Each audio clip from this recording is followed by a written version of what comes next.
السلام علیکم ورحمۃ اللہ وبرکاتہ۔ میرا نام حافظ عبدالاحد ہے، میں حیدرآباد کا رہائشی ہوں۔ آج اتوار 27 اپریل ہے اور وقت دوپہر کے 3 بجے کا ہے۔ اس وقت درجہ حرارت تقریباً 45 ڈگری سینٹی گریڈ ہے۔ میں کرائے کے ایک پورشن میں رہائش پذیر ہوں جس کا محل وقوع کچھ یوں ہے کہ یہ ایک 300 گز کے بنگلو کا 2 سائیڈ کارنر ہے۔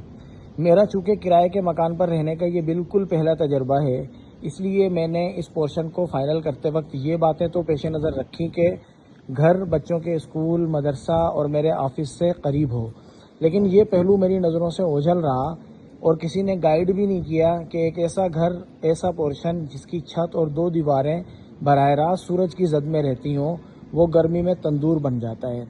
چنانچہ سر منڈاتے ہی اولے پڑے کے مصداق جب ہم اس گھر میں شفٹ ہوئے تو گرمیوں کا آغاز تھا، اور جیسے ہی گرمیاں اپنے جوبن پر آئیں تو ہمارا حال برا ہو گیا۔ ہمیں یوں لگا کہ ہم نے کسی بھٹی یا تندور میں رہنا شروع کر دیا ہے۔ آپ کو شاید یقین نہ ہو کہ رات کے 2 بجے پنکھے چلنے کے بعد بھی ہمارے پسینے پانی کی طرح بہہ رہے ہوتے تھے۔ پچھلی گرمی کے سیزن میں 3 راتیں ہم نے ایسی بھی گزاری کہ ہم پوری رات سو نہیں سکے، تو مجبوراً میں نے اے سی لگوانے کا فیصلہ کیا۔ اے سی لگ تو گیا لیکن وہ مطلوبہ کولنگ نہیں کر پاتا تھا۔ وجہ ظاہر ہے کہ چھت اور دیواریں تپ رہی ہوتی تھیں اور ہر 2 گھنٹے کے بعد 2 گھنٹے کی لوڈ شیڈنگ ہوتی ہے۔ چنانچہ اے سی کولنگ شروع کرنے ہی لگتا تھا کہ لائٹ چلی جاتی تھی۔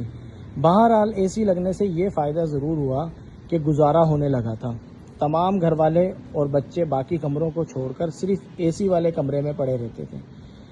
میں گھر تبدیل کرنے کے بارے میں سوچنے لگا، لیکن اتنی جلدی گھر تبدیل کرنا بے حد مشکل تھا۔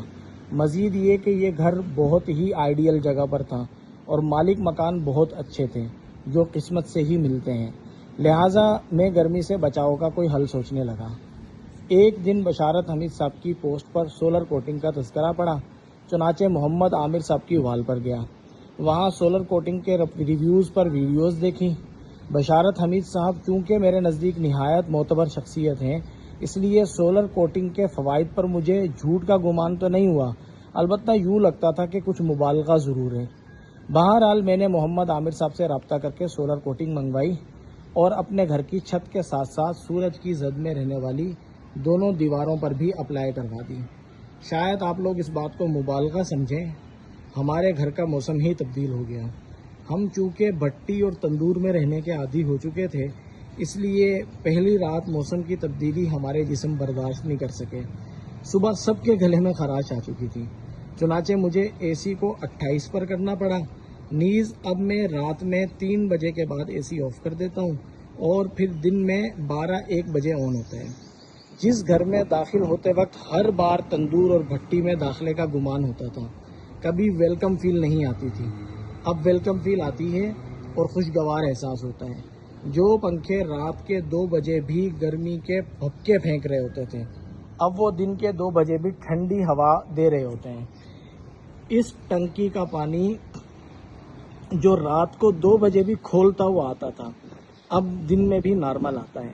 کاروبار تو دنیا میں کمانے کے لیے ہی ہوتا ہے، لیکن پروفیسر منور صاحب، عامر صاحب کو دعائیں مفت میں ملتی ہوں گی۔ آپ خود سوچیں، چلچلاتی گرمی میں اگر کسی کو اچانک کوئی نخلستان میسر کر دے تو اس کے دل سے دعا نہیں نکلے گی؟ یقین مانیں، میں اب جب بھی گھر میں داخل ہوتا ہوں اور مجھے چبھن اور حبس کے بجائے خوشگوار احساس ہوتا ہے تو بے ساختہ بشارت حمید صاحب جن کے ذریعے مجھے سولر کوٹنگ کا پتہ چلا، محمد عامر صاحب جن کے ذریعے سولر کوٹنگ مجھ تک پہنچی، پروفیسر منور صاحب جن کی ریسرچ اور تحقیق کے نتیجے میں سولر کوٹنگ وجود میں آئی، تینوں کے لیے بے ساختہ دل سے دعائیں نکلتی ہیں۔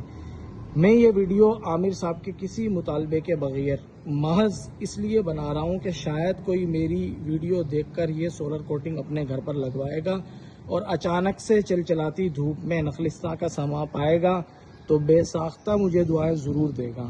آپ یہ دیکھ لیجئے کہ اس وقت یہ 7 والی چھت پر 10 سیکنڈ بھی ننگے پاؤں میں کھڑا نہیں ہو سکتا، لیکن اس سلور کوٹنگ والی چھت پر میں نے پوری ویڈیو ننگے پاؤں بنائی ہے۔